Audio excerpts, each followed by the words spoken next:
Stellar Life. Mission log number 257. No limits living is not to suggest that we can all do anything. It's about allowing ourselves to get in alignment with who we are, who we're serving, who we're doing this for. Because when we can start to move through that path, we are capable of far more than we've ever been able to believe we are. And I started that concept because the second my accident happened, the world viewed me through the lens of what they'd be capable of in my scenario.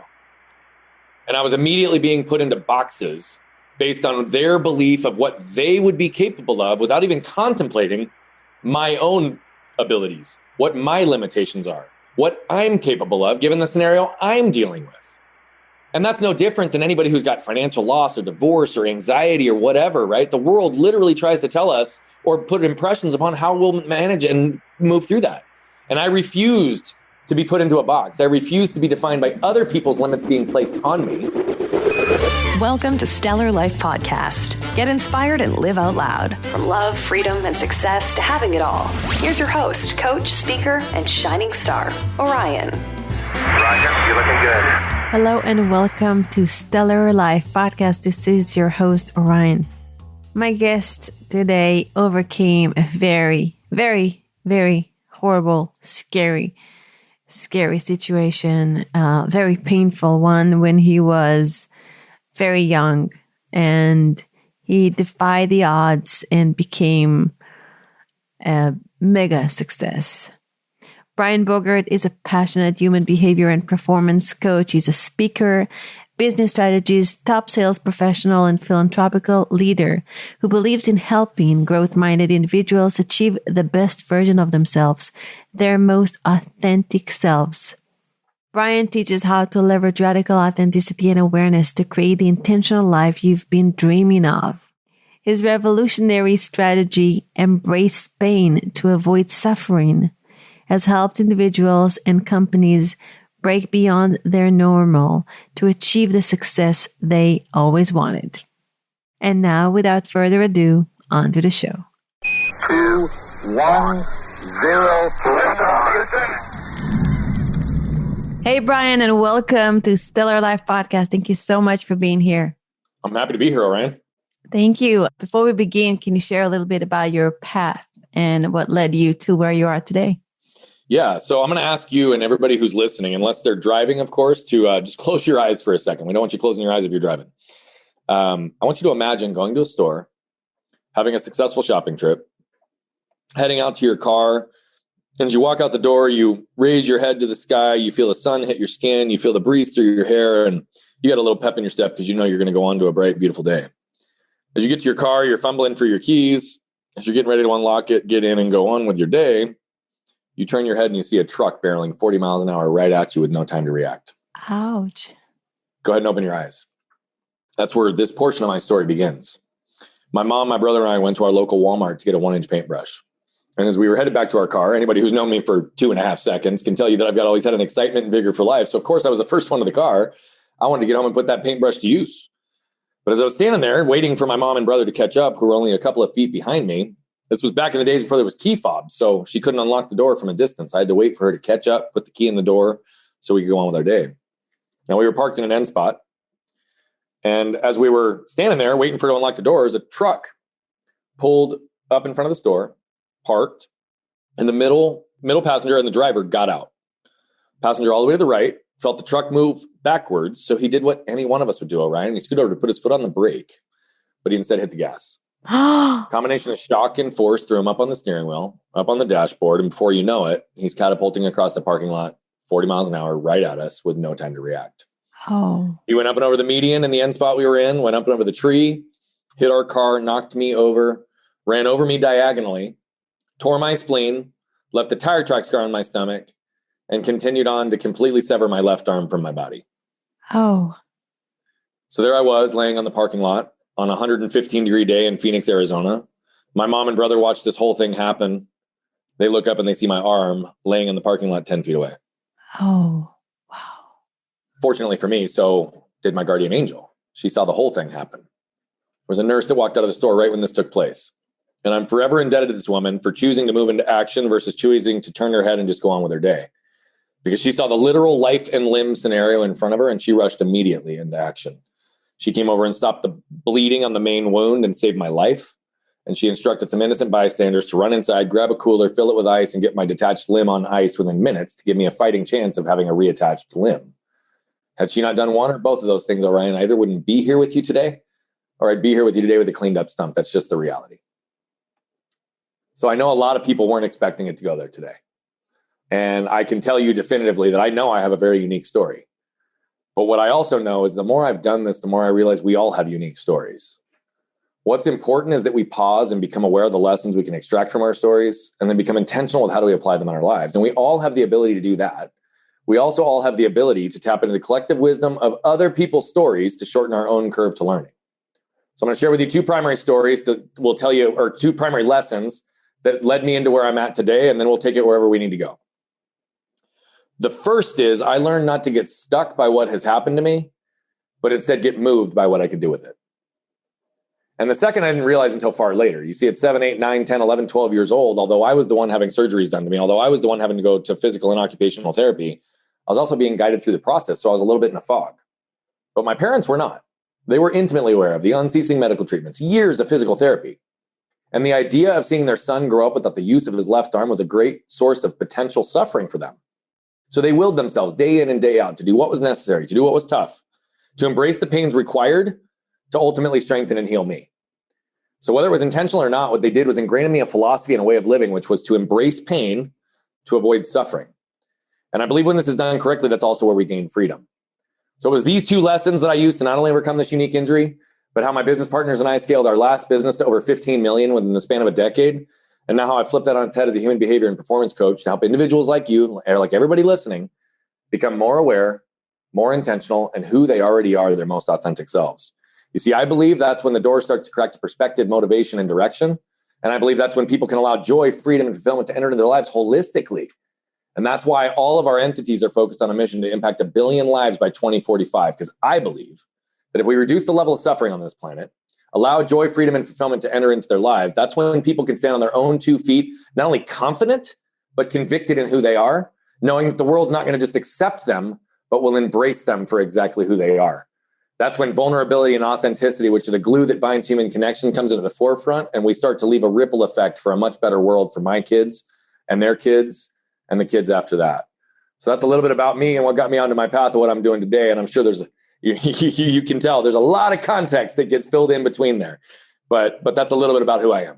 Wow. Thank you so much for sharing this in such a brilliant way. And oh my God, how awful and how miraculous. And it's like you saved your parents' lives, and it was your mom and your brother. You saved their lives, and then they saved yours. And then I'm sure in the teachings of what you been going through, you saved their lives again on a different level. Well, and I'm now in the impact phase of my life, trying to impact as many lives as I possibly can. So it's not lost on me, the sacrifice, the focus, the intention that it took on their part. But it's also not lost on me how lucky I am. Is your arm fully functional right now? It's practical use function. Yeah. Yeah. I do everything. There's literally one of the most complicated things for me to do is cut steak.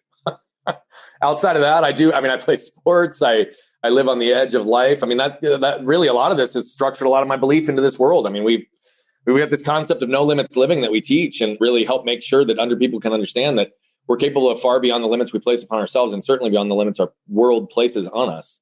So yes, I have full practical use of it. It doesn't stop me from anything. I lift my kids up above my head with that arm. How many kids do you have? I have 2, 7 and 5. Nice. Oh, sweet. I have mine is almost 2. Oh, congratulations. They're a pure gift. Right. Yeah. And what a legacy you live in them. That's beautiful. How does I have so many questions, but let me go back. When did you embrace the idea that you are limitless? It's only truly been embodied in me over the last few years, but it's been a process of getting myself there. And I wouldn't say that I'm limitless. So I have to give that clarification. When we talk about no limits living, it's not to suggest that I or anybody else can do anything. Let's be honest here. My arm got ripped off. I can't go play professional basketball, right? Now, can I go on the court and play in a competitive level with people and still push myself beyond my limits? Of course I can. Can I play basketball, potentially touch the rim, dunk, do different things because I want to? Of course I can. But am I going to go be one of the best NBA players that ever walked this planet? Absolutely not. So no limits living is not to suggest that we can all do anything. It's about allowing ourselves to get in alignment with who we are, who we're serving, who we're doing this for. Because when we can start to move through that path, we are capable of far more than we've ever been able to believe we are. And I started that concept because the second my accident happened, the world viewed me through the lens of what they'd be capable of in my scenario. And I was immediately being put into boxes based on their belief of what they would be capable of without even contemplating my own abilities, what my limitations are, what I'm capable of given the scenario I'm dealing with. And that's no different than anybody who's got financial loss or divorce or anxiety or whatever, right? The world literally tries to tell us or put impressions upon how we'll manage and move through that. And I refused to be put into a box. I refused to be defined by other people's limits being placed on me and allowing myself to truly discover my own. That's what No Limits Living is about. It's about aligning with who you are. It's about chasing the things that you care about. It's about realizing that you can push through limitations, whether it be emotional, physical, spiritual, or perceived, in every area of our lives so that we can live holistically as who we are.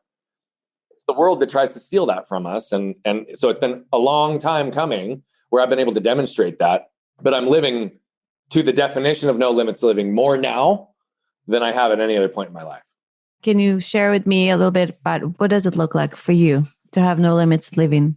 It looks like having the best health I've had in my life. It looks like having the best marriage and relationship I've had in my life. It looks like having more patience, empathy, and compassion and intention with my children than I've ever had. It looks like allowing myself to trust and surrender and breathe that what I see, what I know, what I believe is absolutely something that I can lean on. And that goes to relationships, that goes to ability to build businesses, that goes with my ability to coach and speak and infuse life into other people. It allows me to realize that I can go live and physically do things beyond what many people expect, and often know that it's places that I get joy, freedom, and fulfillment. So what No Limits Living looks like for me right now is truly allowing myself to be the vessel for what needs to happen in my world. It's truly about allowing what needs to happen, what will happen, what's meant to happen, and what I can influence and control to actually come to fruition. So as I elevate my level of consciousness, it's the ability to allow wisdom to flow through me versus having to access knowledge. It's about understanding that my emotional triggers don't pull the trigger on me and make me react. It's that I get to pull the trigger on my emotional triggers and choose to respond so that I can repair and build healthy, lasting, trusting relationships, because our relational currency, the way we show up in the world and the way we allow our emotions to define and dictate who we are in the world really is how we can connect with everybody and everything. And so that's what No Limits Living is. I am no longer living in the confines, the boundaries, or the limitations of myself or the world in a way that I've never experienced. That's beautiful. So at the time when the world put you in boxes and they told you you can't do or it didn't even tell you, energetically you felt it as a boy, as a teenager, as a young man. What happened in your mind? What happened with your mindset that said, no, I'm not willing to take it. I'm going to break out of those boxes? Truthfully, that was something that happened really early, because I'd be standing there with a sling in the couple of months after initial reattachment, after we were going through some of the initial recovery. And, inevitably, when you're walking around with a sling, you have people ask you, what happened to your arm? What happened to your arm? And right out of the gate, I just said it matter of factly. I was run over by a truck. My left arm was torn off. But at 7 years old, nobody believes a story like that from a 7-year-old. Mm-hmm. So immediately I was questioned, and immediately, like, whether or not I was even speaking truth was being validated when they would look over to my parents and ask, that sounds crazy. And every time they'd have to say, yeah, it's true. And then immediately they would start to feel sorry for me, and they'd wonder how I was able to do things. And, in school and growing up and on the playground, all these times where people just figured I couldn't play sports, I couldn't hang with everybody else. And so it became one of those times where I was like, what this is what I'm going to do. You asked a very good question. And you probably asked a question that was more intuitive than you even know, because I will tell you that mindset was all that got me through that next period of time. Mindset is also what bit me over that next period of time. Because what I did as a result of it was create a mindset and an intellectual narrative that I'm good, I'm tough, I'm strong, I can do anything myself.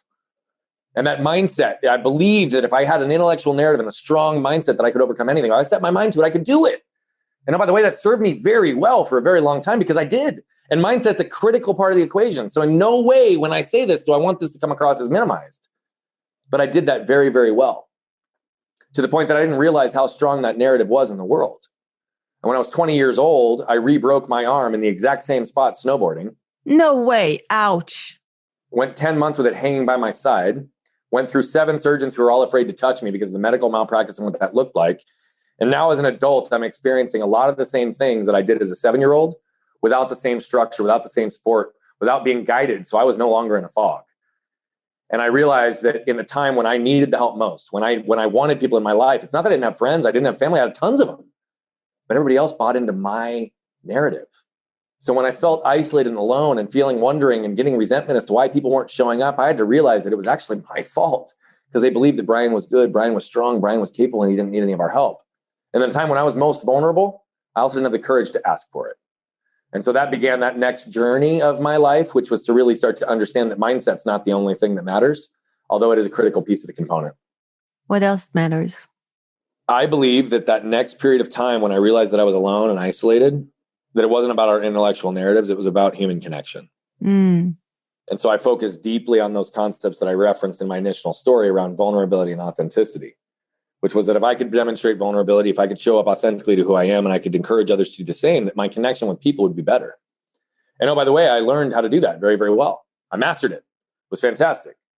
And then you fast forward a little bit, another 10 years go by, 10, 13, 12 years, somewhere in there.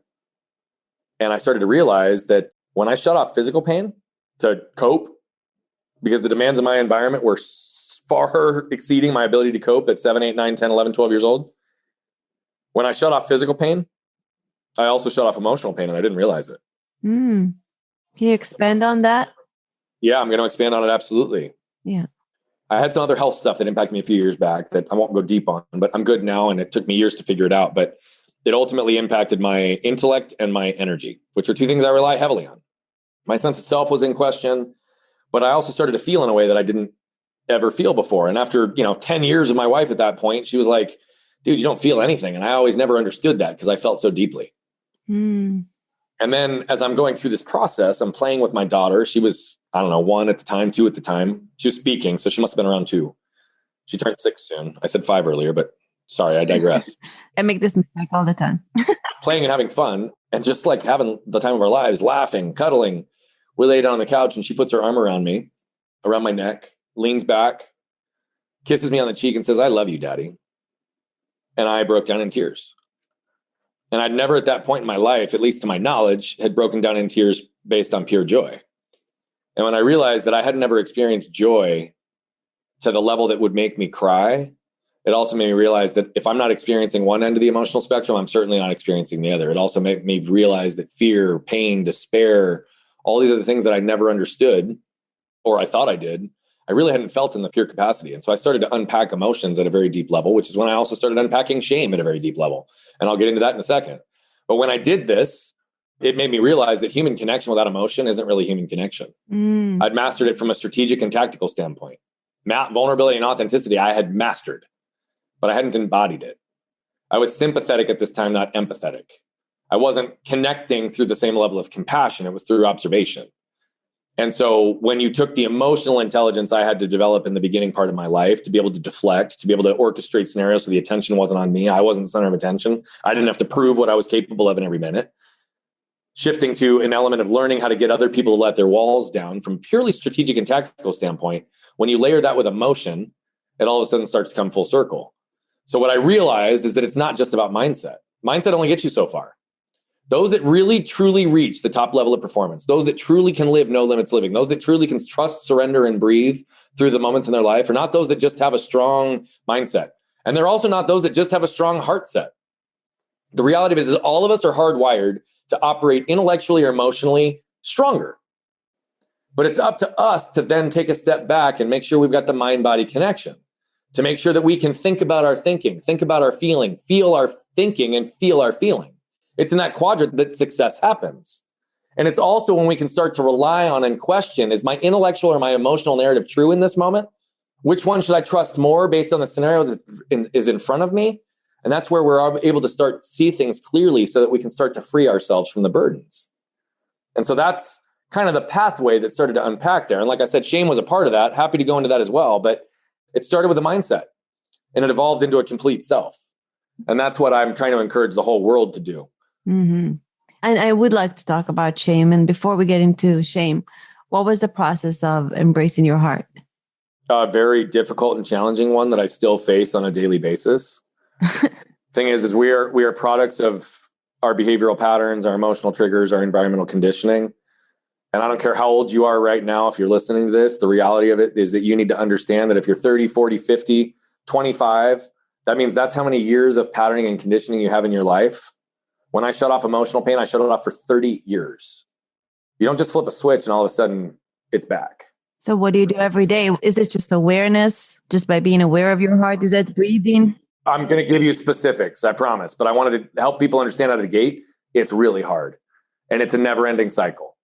And so it's a matter of raising your level of awareness with yourself, understanding outside awareness. It's about sitting in silence so you can truly see things clearly. It's about questioning what's true in every moment. It's about identifying emotional triggers, how they manifest in your body. How do you tie those to patterns in your life as to what actually triggers you in those moments? It's about helping you truly start to understand like how much you are actively or passively suppressing emotion in every moment because of what the world has told us to do, which is to shove it down and show up with a smile on. Once you start to raise this to a level of awareness, you can start to be intentional with it.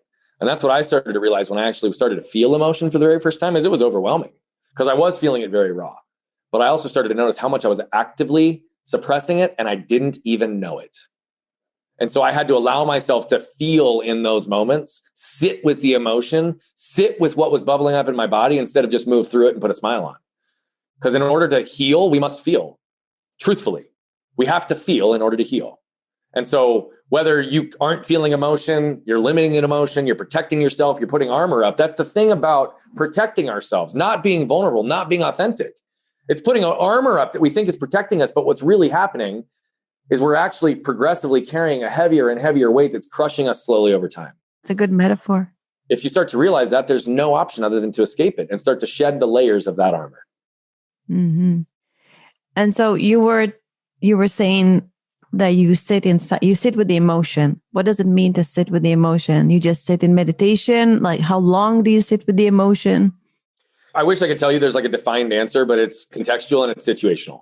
But I do both, right? I will meditate in things that I'm feeling that I don't get clarity on. I'll go to sensory deprivation tanks to get even a heightened level of consciousness. I love those. I'll work with my meditation coach to lead me on guided practices that might lead me somewhere else. I'll pivot between visualization, concentration, and true meditation, which are really the three principles that connect the idea of what we call meditation. I will journal. I will focus. I will ask for outside influence. I will do anything I can to see what's happening as clearly as possible. Because once I see it clearly, I then can be intentional with it. And I often have known what to do with it. The problem is I don't know what to do if I can't see it. And that's the thing about awareness. We process 11 million bits of information per second, but we're only consciously aware of about 40. We're largely led by the unconscious.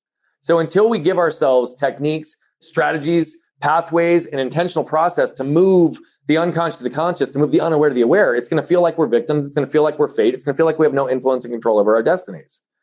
And so much of what I do is really about making sure that I'm as aware as possible, as holistically aware as possible, mind, body, spirit, soul, outside perception, all of those things. If we can put ourselves in a position to understand them, then we can evolve through them.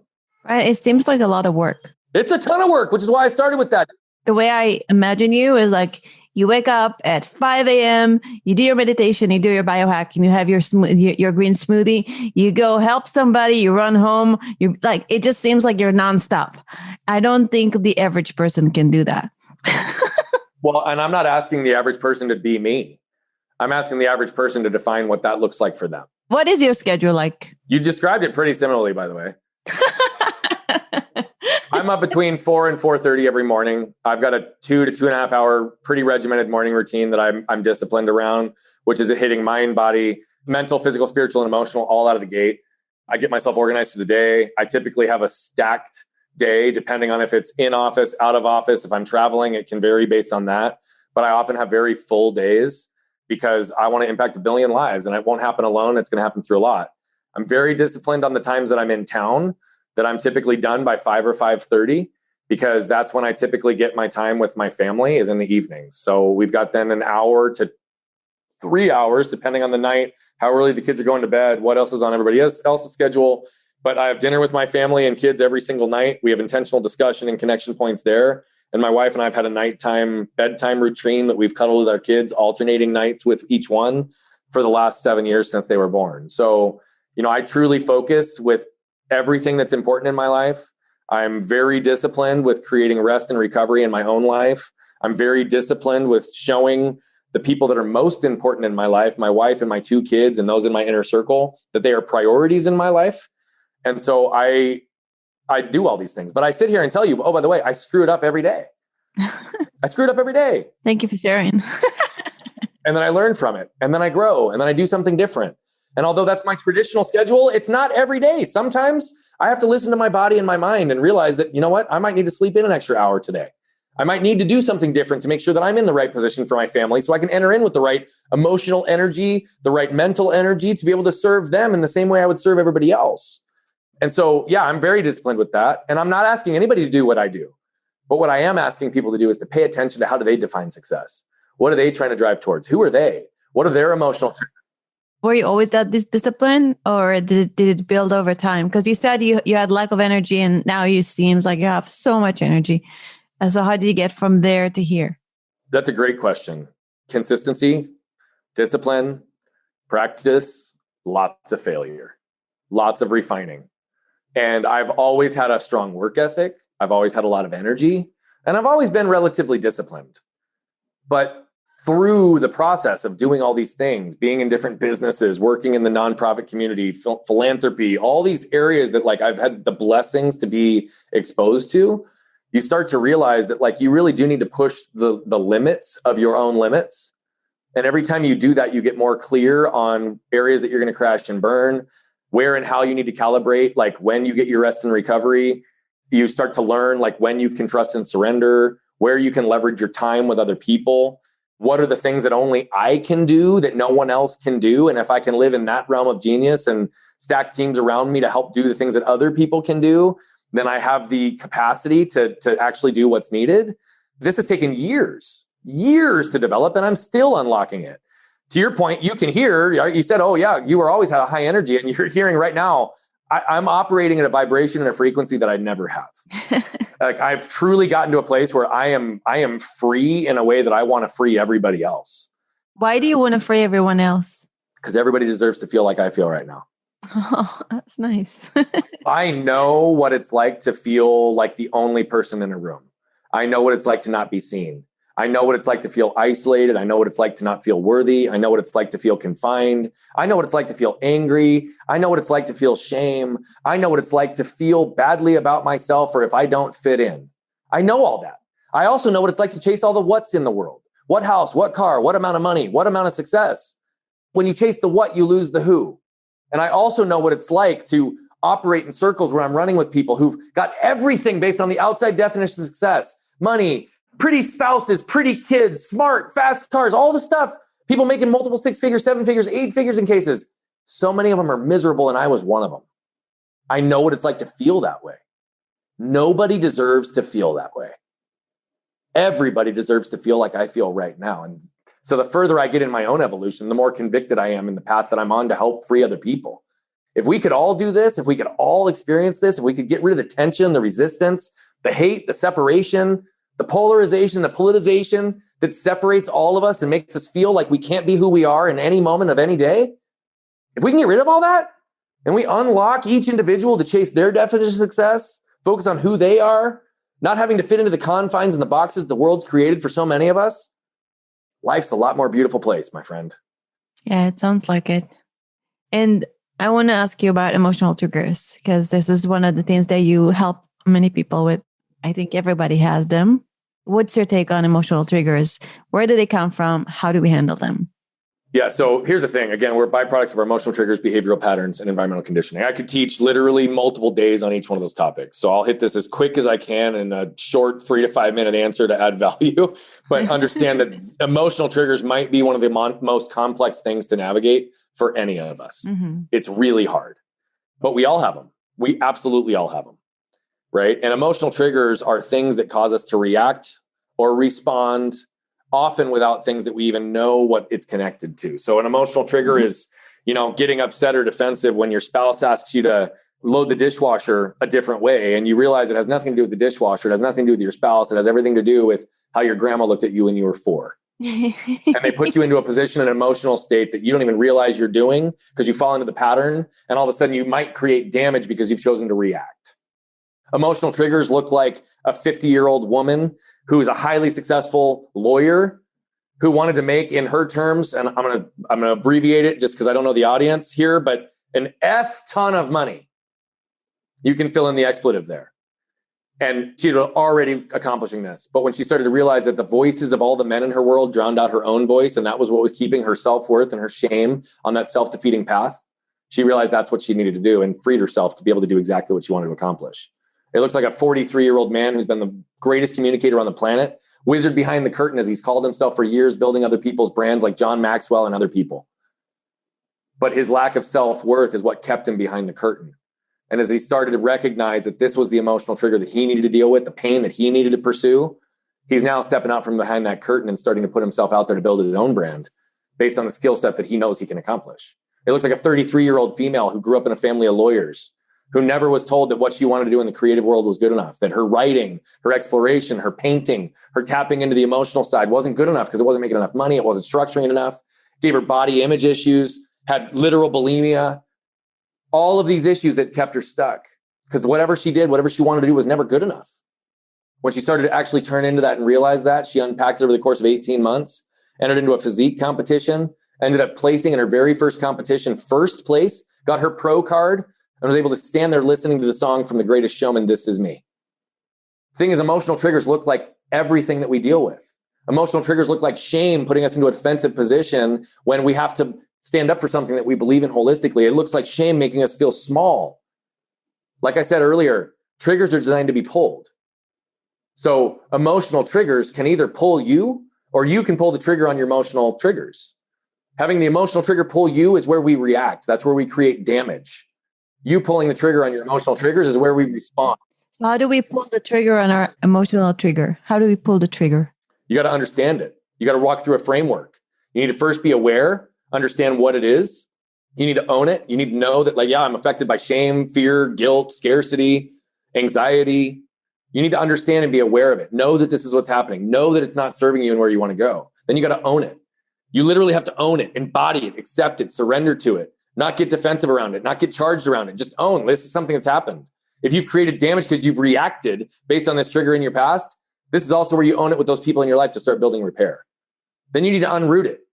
You need to literally get to the root or roots or source or sources of that emotion.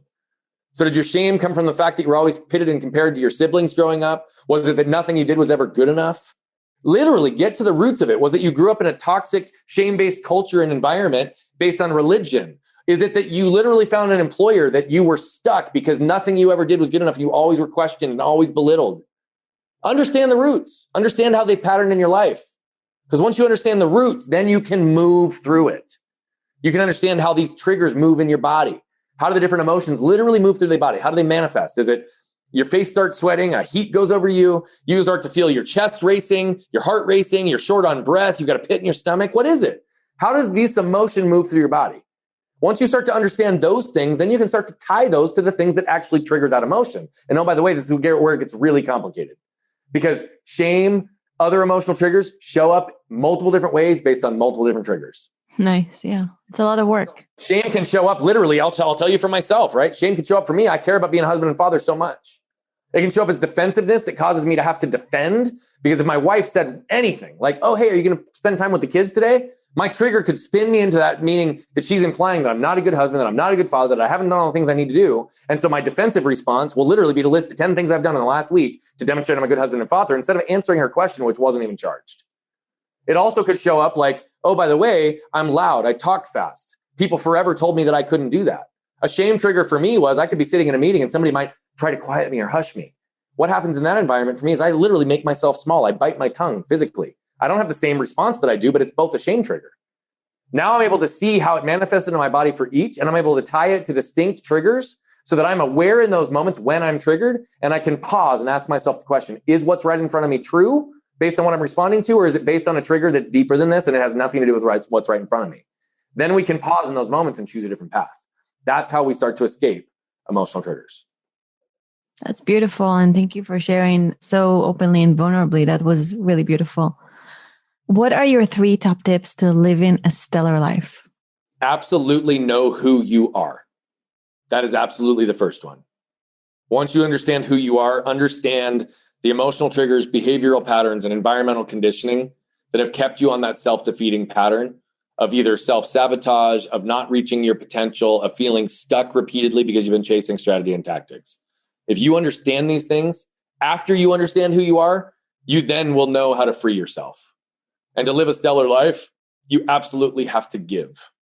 Find a way to give and impact in any scenario that you possibly can. The reality of it is if you give and you learn how to receive, it becomes a perpetuating cycle where you can consistently feel good about who you are, feel good about who's in your life, feel good about who you're impacting. And that to me is the definition of a stellar life, because success to me is joy, freedom, and fulfillment. Those can't exist without those 3 things.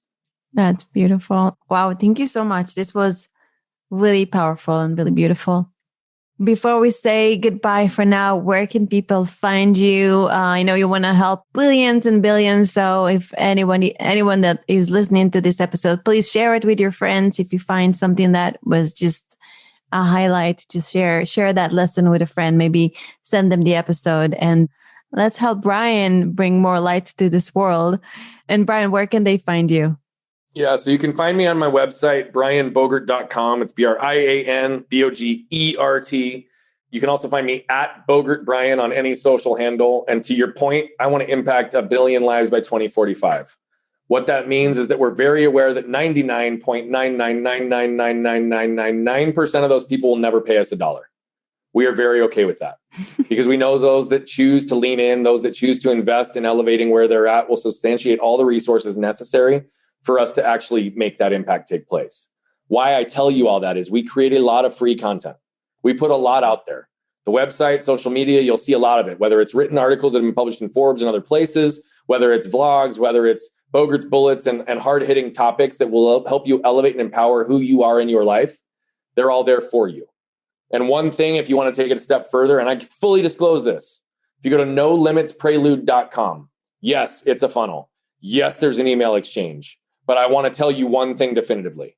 It is a succinct download of a lot of our coaching philosophies to help you ask yourself the right questions to lead yourself on this intrinsic journey so that you can embrace the pains required to avoid the suffering in your life and get back to exactly who you are. So if you do go download it, and by the way, you have it, and that's all you need, take it and run. If you consume any free content, take it and run. We are never going to convince somebody to buy anything in our personal development space in those entities. Because if it's not right for you, if it's not aligned, if it doesn't move you, if it doesn't resonate, we're not the right place for you. But if something does, and any of the free resources give it to you, all we ask is that you share it with someone else that can see it. Because that is how we have a collective impact to get to 1 billion lives. Because I can't do it. Our team can't do it alone. We need all the help we can get. Yes. Nice. Thank you so much, Brian. I really appreciate everything that you shared with us today and your brilliance and your story and your vulnerability. Thank you so, so much. All right. And thank you for the opportunity. And thanks for building a platform to put good into the world. That's the only reason I'm even here today. So thank you. Thank you. And thank you, listeners. Remember to know who you are. Find a way to give and learn how to receive. Feel good about who you are and have a stellar life. This is Orion. Till next time. Thank you for joining me on my mission to light people up and change lives around the world. I hope today's conversation inspires you to step up, go after the life of your dreams, and be who you want to be. If you enjoyed this episode, make sure to go to stellarlifepodcast.com for show notes, transcripts, and other cool stuff. And please subscribe, review, and help spread the word by sharing us on Facebook and Twitter. Have a lovely day, and I'll catch you on the next episode.